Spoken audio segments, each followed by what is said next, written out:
Class 7-এর প্রশ্নবিচিত্রার যে ফার্স্ট টার্মিনাল রয়েছে, ফার্স্ট টার্মিনাল প্রথম পেজটা করছি। ঠিক আছে, এখানে দেওয়া রয়েছে John put the fairy man on his head. On his head এখানে কী হবে? অপশান হবে কি, এই যে to save the fairy man. To save the fairy ম্যানকে সে কী করেছিল? বাঁচাতে মাথার উপর টুপির মতো করে রেখে দিয়েছিল। When John saw the ship it was কী করেছিল? এই যে anchor near the sea beach, সমুদ্র তীরে এটা কী করা ছিল? অ্যাঙ্কার করা ছিল, মানে দাঁড় করানো ছিল। তারপরে হচ্ছে কি, দুটো শূন্যস্থান পূরণ দিয়েছিল, হয়ে গেছে, মানে এমসিকিউ। আচ্ছা, পরে একটা প্রশ্ন দিয়েছে, why don't John listen to the cautions of her mother. John কেন তার মায়ের সতর্কতাটা শুনলো না? এর আনসারটা সুন্দর করে লিখে রেখেছি, দেখো এখানে কি বলছে। অ্যাজ যেহেতু জন গট দ্য ওয়াইন্ড কেপ, যেহেতু জন বাতাসের টুপিটা পেয়েছিল, ফ্রম দ্য লিটল গ্রিন ফেয়ারিম্যান, ছোট্ট সবুজ মানবের কাছ থেকে, হ্যাঁ, অ্যান্ড দ্য ক্যাপ, এবং ওই যে টুপিটা, that is full of wind, যেটা হচ্ছে পুরো বাতাসপূর্ণ টুপি, ঠিক আছে, মানে বাতাস জুগিয়ে দিতে পারে, সেহেতু he did not listen to the cautions, তাই সে তার সতর্কতাটা মানল না, অফ হিজ মাদার, তার মায়ের। ঠিক আছে, তারপরে এখানে রয়েছে এই যে সিনোনিম দিয়েছে টাইপ। আচ্ছা, টাইপ মানে কি? টাইপ মানে হচ্ছে ধরন। তাহলে যে ডিফারেন্ট কাইন্ড আছে, এখানে হবে কাইন্ড। টাইপের জায়গায় কী লিখতে হবে? কাইন্ড। তারপরে যে পারসিস্টেড, ঠিক আছে, পারসিস্টেড হবে প্রিভেলড, মানে বজায় থাকলো বা টিকে থাকলো। তারপরে কবিতা রয়েছে, where does the first flower of the plain bloom, কোথায় সমতল ভূমির প্রথম ফুলটা প্রস্ফুটিত হলো? এখানে লিখে রেখেছি the first flower of the plain, তাহলে সমতল ভূমির প্রথম ফুলটা ব্লুম, ফুটে, ইন দ্য স্টিল উড, নীরব বনভূমিতে। ঠিক আছে, তারপরে why do you think the poet love the season well, কেন তুমি মনে করো যে কবি ঋতুকে ভীষণ ভালোবাসেন? ঠিক আছে, এর উত্তরটা হবে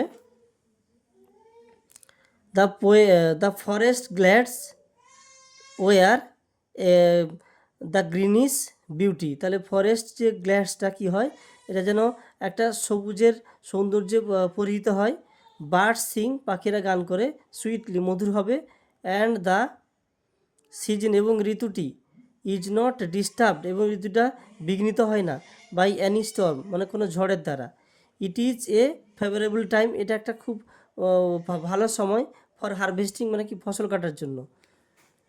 সো তাই, আই থিঙ্ক, আমি মনে করি, দ্য পোয়েট লাভস, কবি ভালোবাসেন, দ্য সিজন, ঋতুটিকে, ওয়েল, মানে খুবই। ঠিক আছে, তারপরে প্রশ্ন, হোয়াট ডাচ আর্থ লুজেন্ড মন্ড মিন, এই আর্থ লুজেন্ড মন্ড মিন কথার অর্থটা কী? তাহলে হবে কি, আর্থ লুজেন্ড মন্ড মিনস, আর্থ লুজেন্ড মন্ড মিনস হবে কি, আর্থ সফট সয়েল, মানে পৃথিবীর নরম মৃত্তিকা। ঠিক আছে, এরপরে গ্রামারগুলো রয়েছে, দেখো। অ্যাপ্রোপ্রিয়েট কালেকটিভ নাউন বসাতে বলছে, তাহলে এ ডেস অফ পিকক, এটা হবে এ pride of peacock, PRIDE, pride. তারপরে এ ডেস অফ ট্রটস, এটা হবে কি, ট্রট মানে কি বলতো, ব্যাঙেদের যে দলটাকে, তাহলে বলা হবে a knot, KNOT, a knot of trot বলা আছে, এ নট। ঠিক আছে, KNOT, নট হবে এখানে। তারপরে ওনার, এটা অ্যাবস্ট্রাক্ট নাউন হবে কি, ওনারশিপ। ঠিক আছে, SHIP এর সঙ্গে যোগ করতে হবে। আর ইনফ্যান্ট, এটা কী হবে, ইনফ্যান্সি, কী করতে হবে, ইনফ্যান্সি, বানানটাই যে INFANCY, ইনফ্যান্সি। আর ওনারটা ওনারশিপ। আর এ প্রাইড অফ পিকক লিখেছি এখানে, a knot of toads, a knot of toads, KNOT। ঠিক আছে, তারপরে এই যে বলছে কি, কারেক্ট ফর্ম অফ ভাব দিতে বলছে, হোয়েন আই ওয়াজ ডুইং হবে I was doing my homework, যখন আমি আমার বাড়ির কাজটা করছিলাম, my friend came to meet me, আমার বন্ধু আমার সঙ্গে দেখা করতে এলো। দ্য ক্রপস, ঠিক আছে, এবারে লুক ফর, তাহলে কী হবে, ওয়ে আর লুকিং ফর, না, এটা যখন সিভারেল ডেজ হয়েছে, তাহলে অনেক দিন আগে থেকে খোঁজাখুঁজি শুরু করছে, তাহলে the crops have been looking for হবে, কী হবে, হ্যাভ বিন লুকিং ফর। তারপরে হি রেড হবে দ্য স্টোরি লাস্ট নাইট, গত রাতে পড়ছিল, পড়েছে, হি রেড, READ, মানে বানানটা একই থাকবে, কিন্তু মানেটা হবে, এটার উচ্চারণটা হবে রেড, অর্থাৎ পাস্ট ইনডেফিনিট টেন্সে আছে।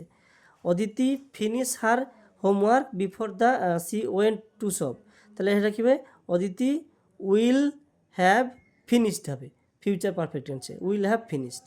ঠিক আছে, আচ্ছা আচ্ছা, এখানে before he went to stop, না না একটু ভুল হয়ে গেল। ওয়েন্টটা আছে যখন পাস্ট টেন্সে, তাহলে এটা হবে Aditi had finished. Aditi had finished, perfect, past পারফেক্টে হবে। আচ্ছা, রমেশটা এখানে বলছে কী ধরনের কেস বলতে বলছে। রমেশটা হচ্ছে নমিনেটিভ কেস, ঠিক আছে, এটা নমিনেটিভ কেস। আর রাকেশের বুক, এটা হলো কি পজিটিভ কেস, ঠিক আছে। এটা হবে রাকেশের অধিকার বোঝাচ্ছে, কার বই না রাকেশের বই, তাহলে পজিটিভ এটা কেস হবে।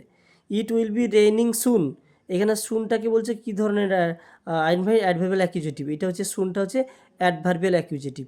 অর্থাৎ ভার্বকে যদি আমরা কখন কোথায় কীভাবে দিয়ে প্রশ্ন করি, যে উত্তরটা পাওয়া যায় তাকে বলা হয় কি adverbial accusative. Closer to man will cling the sparrow, এখানে সাবজেক্ট প্রেডিকেট আলাদা করতে বলছে, তাহলে দ্য স্প্যারো হচ্ছে সাবজেক্ট, বাকিটা হচ্ছে প্রেডিকেট।